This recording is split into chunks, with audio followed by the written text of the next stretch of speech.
کیا فرماتے ہیں علماء دین و مفتیان شرعی متین اس مسئلے کے بارے میں کہ عمرہ کے احرام کی حالت میں اگر کوئی نہانا چاہے تو کیا غسل کے لیے احرام کی چادریں اتار سکتا ہے؟ بسم اللہ الرحمن الرحیم۔ الجواب بعون الملک الوہاب، اللہم ہدایت الحق والصواب۔ حج یا عمرہ کی نیت سے احرام باندھنے کے بعد کسی ضرورت مثلا نہانے یا احرام تبدیل کرنے وغیرہ کے لیے احرام کی چادریں اتارنا جائز ہے۔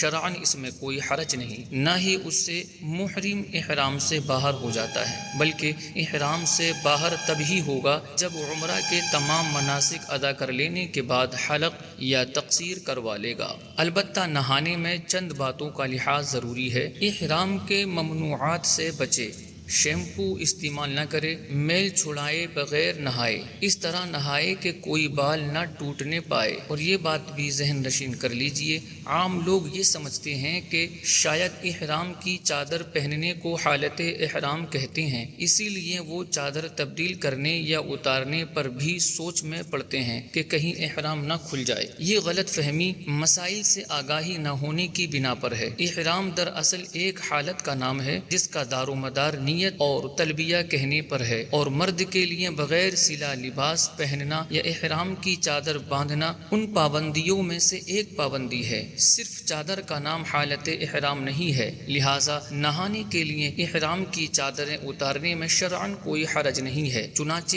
احرام باندھنے کے بعد محرم ہونے کی حالت میں نہانا خود نبی پاک صلی اللہ تعالی علیہ وآلہ وسلم اور آپ کے اصحاب کرام علیہم الرضوان کے عمل مبارک سے ثابت ہے، اور یہ بات واضح ہے کہ نہانے کے لیے لباس اتارا جاتا ہے۔ لہٰذا اشارتاً ان روایات سے بھی معلوم ہوا کہ احرام کا لباس اتارا جا سکتا ہے۔ صحیح بخاری شریف میں حضرت عبداللہ بن حنین رضی اللہ تعالی عنہ بیان کرتے ہیں کہ حضرت عبداللہ بن عباس اور حضرت مسعود بن مخرمہ رضی اللہ تعالی عنہما کا مقام ابوا میں ایک مسئلے پر اختلاف ہوا۔ حضرت عبداللہ بن عباس رضی اللہ تعالی عنہما نے فرمایا کہ محرم غسل کرتے ہوئے سر دھوئے گا، اور حضرت مسعود بن مخرمہ رضی اللہ تعالی عنہ نے فرمایا کہ اپنا سر نہیں دھوئے گا۔ تو راوی حضرت عبداللہ بن حنین رضی اللہ تعالی عنہ کہتے ہیں، مجھے حضرت عبداللہ بن عباس نے حضرت ابو ایوب انصاری رضی اللہ تعالی عنہ کے پاس اس مسئلہ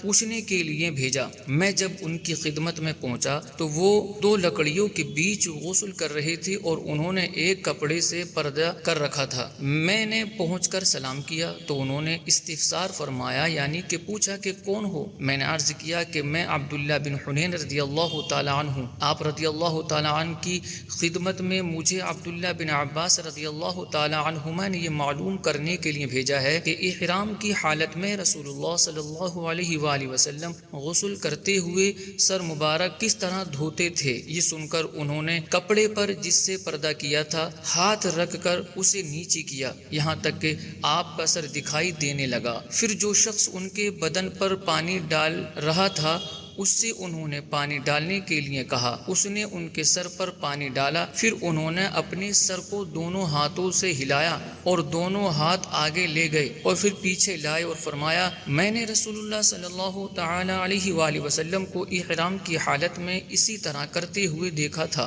امام ابو بکر احمد بن حسین بہقی رضی اللہ تعالی عنہ، جن کا سال وفات 758 ہجری ہے، یہ نقل کرتے ہیں کہ مروی ہے کہ نبی کریم صلی اللہ علیہ وآلہ وسلم نے محرم ہونے کی حالت میں غسل فرمایا۔ ملک العلماء علامہ کاسانی حنفی رحمۃ اللہ تعالی علیہ، جن کا سال وفات 587 ہجری اور 1191 عیسوی ہے، یہ لکھتے ہیں کہ اور محرم کے پچھنے لگانے، حمام میں داخل ہونے اور غسل کرنے میں کوئی حرج نہیں۔ بہرحال غسل کرنا اس لیے جائز ہے کہ رسول اللہ صلی اللہ تعالی علیہ وآلہ وسلم نے احرام کی حالت میں غسل فرمایا۔ علامہ برہان الدین مرغی نانی رحمۃ اللہ تعالی علیہ، جن کا سال وفات 593 ہجری اور 1196 عیسوی ہے، یہ لکھتے ہیں اور محرم کے غسل کرنے اور حمام میں داخل ہونے میں کوئی حرج نہیں، کیونکہ حضرت سیدنا عمر فاروق اعظم رضی اللہ تعالی عنہ نے محرم ہونے کی حالت میں غسل فرمایا۔ موسوعہ فقہیہ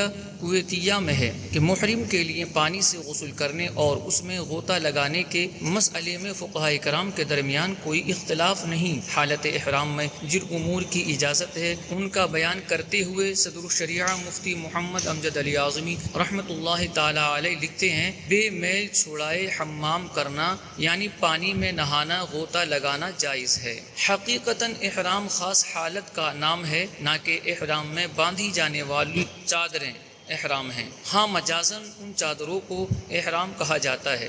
چنانچہ احرام کی تعریف کے متعلق قاضی ابو الحسن علی بن حسین السغدی حنفی رحمۃ اللہ تعالی علیہ، جن کا سال وفات 461 ہجری 1067 عیسوی ہے، یہ لکھتے ہیں کہ بہرحال احرام تو وہ حج یا عمرہ یا دونوں کی نیت کے ساتھ تلبیہ پڑھنے کو کہا جاتا ہے۔ رفیق الحرمین میں ہے، جب حج یا عمرہ یا دونوں کی نیت کر کے تلبیہ پڑھتے ہیں تو بعض حلال چیزیں بھی حرام ہو جاتی ہیں، اس لیے اس کو احرام کہتے ہیں، اور مجازاً ان بغیر سلی چادروں کو بھی احرام کہا جاتا ہے جن کو احرام کی حالت میں استعمال کیا جاتا ہے، اور محرم کے لیے احرام کے لباس کو تبدیل کرنا جائز ہے۔ چنانچہ نبی پاک صلی اللہ علیہ وآلہ وسلم سے احرام تبدیل کرنا ثابت ہے، جیسا کہ السنن الکبریٰ للبیہقی میں ہے۔ حضرت سیدنا عکرمہ جو حضرت عبداللہ بن عباس رضی اللہ تعالی عنہما کے آزاد کردہ غلام ہیں، آپ سے روایت ہے کہ نبی پاک صلی اللہ تعالی علیہ وآلہ وسلم نے حالت احرام میں مقام تنعیم پر اپنے احرام کے دونوں کپڑوں کو تبدیل فرمایا، اور صحیح بخاری شریف میں ہے کہ امام ابراہیم نخعی رحمۃ اللہ تعالی علیہ فرماتے ہیں کہ محرم کے احرام پہننے کے بعد اسے تبدیل کرنے میں کوئی حرج نہیں۔ علامہ شمس الدین محمد عرفہ